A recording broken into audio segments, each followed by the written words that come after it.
Who doesn't like an extra hour of sleep? With daylight savings time occurring on the morning of Sunday, November 5th, we rolled the clocks back 1 hour. We'll learn about the economic impact daylight savings time has on our country. I'm your host, Chris Thompson, and this is an IRL Media News Hot Take. Let's get into it. It's that time again. While we all slept Saturday night, the clocks automatically turned themselves back 1 hour. Gone for the most part of the days when we had to manually turn the dials on clocks backwards.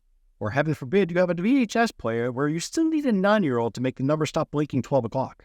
Now when we wake up on Sunday morning, shazam! We gain an extra hour of sleep. But what did it really cost us? We've put together a couple of random facts about daylight savings time to share with you. The extra hour of daylight has been shown to reduce auto collisions and save around $1.2 billion a year in the United States, according to a study. Hourly workers on certain overnight shifts from Saturday to Sunday are entitled to an extra hour of pay because of the time change. The study estimates that the springtime change alone could cost the U.S. economy over $433 million in lost productivity. Increased workplace injuries surged by 67% the Monday following daylight savings time, not to mention the spike in car accidents. Increased energy usage from daylight savings time leads to a 1% increase in residential energy, costing approximately $9 million more in usage and another $5 million in social costs. Studies have shown there's usually a big uptick in people browsing their phones for non-work related activities following daylight savings time. I'll be honest, this one's me pretty much all the time, so this one's hard to quantify. So what are our politicians doing to finally stop this madness that is daylight savings time? Well, it turns out not much.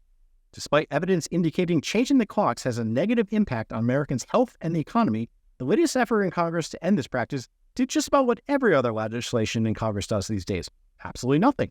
Senator Mark Rubio, a Republican from Florida, has been leading a bipartisan coalition for years to try and make daylight savings time the new standard time. His Sunshine Protection Act, which would eliminate the time change, has passed the upper chamber of Congress by unanimous consent last year, but the House didn't even consider the bill.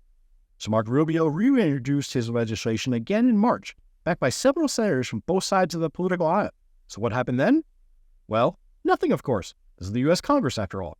So it looks like we'll have to be stuck with daylight savings time and changing the clocks twice a year, no matter how much economic research shows we should just plain stop it. I'm your host, Chris Thompson, and this has been an IRL Media News Hot Take.